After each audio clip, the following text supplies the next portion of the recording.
Current scalar है vector है? Current is scalar और वेक्टर?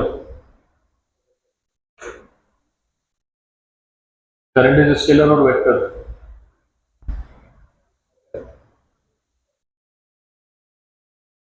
देखो बेटा, current scalar vector, vector half scalar half.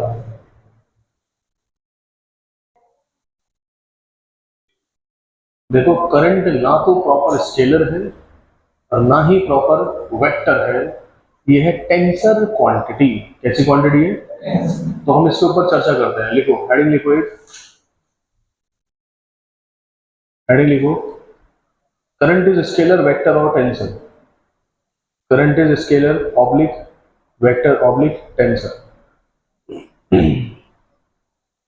Current is scalar oblique vector oblique tensor. देखिए, देखो स्केलर और वेक्टर होने के लिए सिर्फ इतना नहीं होता कि मतलब मैग्नीट्यूड है, स्केलर में सिर्फ मैग्नीट्यूड है, डायरेक्शन नहीं है। वेक्टर होने के लिए मैग्नीट्यूड है, डायरेक्शन है, सिर्फ इतना सफिशिएंट नहीं है। इनमें एक्चुअली में तीन तीन पॉइंट है। अब ध्यान से सुनना। देखो, अब हम चर्चा कर रहे हैं कि करंट स्केलर है, वेक्टर है, टेंसर है। देखो, तो अगर मैं आपसे बोलूं कि स्केलर क्वांटिटी है कोई, और मैं आपसे कोई बोलूं वेक्टर क्वांटिटी है, तो स्केलर क्वांटिटी कौन होती है? जिनमें मैग्नीट्यूड होता है, डायरेक्शन नहीं होती, और जो स्केलर लॉ ऑफ एडिशन को फॉलो करते हैं। किसको फॉलो करते हैं? Scalar law of addition. ओ हो, scalar law of addition. Vector quantity कौन होती है? मैग्नीट्यूड भी है, डायरेक्शन भी है, और वेक्टर लॉ ऑफ एडिशन को फॉलो करते हैं। किसको? Vector law of addition. आ रही है बात समझ में? अच्छा, स्केलर लॉ ऑफ एडिशन क्या होता है? स्केलर लॉ ऑफ एडिशन होता है सिंपली ऐड करना, सिंपली ऐड विद सिंबल। यानी अगर प्लस है तो प्लस लिखना, माइनस है तो माइनस। जैसे मैंने एग्जांपल में आपसे बोला, ये मेरे पास एक बॉडी है, इसके ऊपर यहाँ +2 कूलम का चार्ज है, -3 कूलम का, यहाँ पे 17 कूलम का। मैंने कहा बताओ टोटल कितना चार्ज हुआ, तो आप क्या करेंगे? सिंपली ऐड करेंगे, 2 + 17 + -3, यानी 2 + 17 - 3, 17 और 2 19, 19 में 3 में कितने बचे? 16 कूलम। कितना बचा? 16।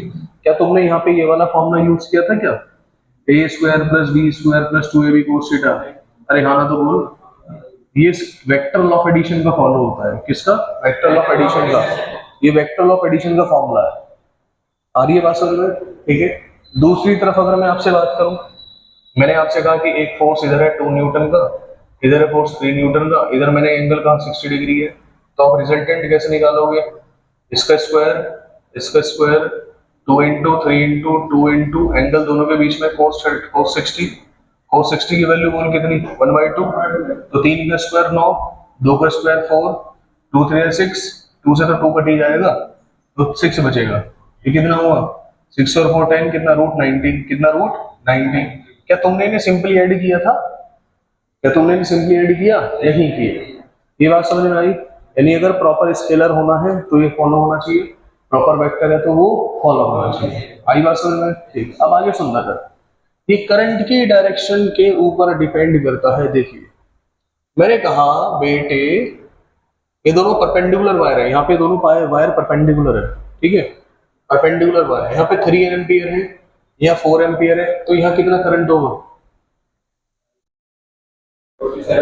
7 एम्पियर। क्या होगा? क्या तुमने ये वाला फॉर्मूला लगाया था? क्या ये फॉर्मूला लगाया था? नहीं लगाया। तुमने क्या किया? सिंपली दोनों को ऐड कर दिया, करंट मिल गया। अरे हाँ ना, तो बोल यार। क्या तुमने वेक्टर वाला फॉर्मूला यूज किया? नहीं किया फॉर्मूला। देख सुन, यानी करंट जो है इसका मैग्नीट्यूड है। ओहो, मैग्नीट्यूड तो है, जैसे 2 एम्पियर, 3 एम्पियर, 7 एम्पियर, तो मैग्नीट्यूड है। डायरेक्शन भी है। क्या है? डायरेक्शन। डायरेक्शन भी है। डायरेक्शन है ना इसकी एरो। अबे डायरेक्शन है ना। अगर मैं यहाँ डायरेक्शन नहीं बताता, यहाँ मैं बोलता, मैं डायरेक्शन ही नहीं बताता, तो क्या करते? तुम कंफ्यूज हो जाते। आ रही बात समझ में? तुम ये भी बोल सकते थे क्या पता ये तार इससे कनेक्ट ही ना हो। ठीक है, तो करंट में मैग्नीट्यूड भी है, डायरेक्शन भी है, एरो से रिप्रेजेंट करते हैं। बट क्या तुमने इसमें scalar law of addition follow किया? यस, स्केलर ही तो किया। 4 + 3 7 हो गया। क्या फॉलो किया? Scalar, scalar law of addition follow किया। स्केलर लॉ ऑफ एडिशन मतलब क्या? देख, स्केलर होने के लिए मैग्नीट्यूड होना चाहिए, मैग्नीट्यूड है, डायरेक्शन नहीं होनी चाहिए, बट इसमें तो डायरेक्शन है, तो यानी प्रॉपर स्केलर नहीं है ये। वेक्टर होने के लिए क्या चाहिए, मैग्नीट्यूड हो, डायरेक्शन हो, और वेक्टर लॉ ऑफ एडिशन को फॉलो करे। तो ऊपर की दोनों कंडीशन फुलफिल है, वेक्टर वाली कंडीशन फुलफिल नहीं है, तो ना तो ये प्रॉपर स्केलर ना ही प्रॉपर वेक्टर। इन टाइप की क्वांटिटीज को हम बोलते हैं टेंसर क्वांटिटी। क्या बोलते हैं, टेंसर क्वांटिटी। क्या मेरी बात समझ में आ रही है? यानी एक ऐसी क्वांटिटी जिसमें मैग्नीट्यूड भी है, जो स्केलर लॉ ऑफ एडिशन को भी फॉलो कर रहा है, तो उसकी एक पर्टिकुलर डायरेक्शन है, उसको हम स्केलर में नहीं रख सकते, उसको अलग से डिफाइन किया गया, जिसको हम बोलते हैं टेंसर क्वांटिटी। तो current is a tensor quantity. आई बात समझ में? बट अगर ऑप्शन में टेंसर नहीं है, स्केलर और वेक्टर है, तो आप टिक कर जाओगे स्केलर पर। किस पर? स्केलर। बात समझ में आई? बस इसे नोट कर लीजिए।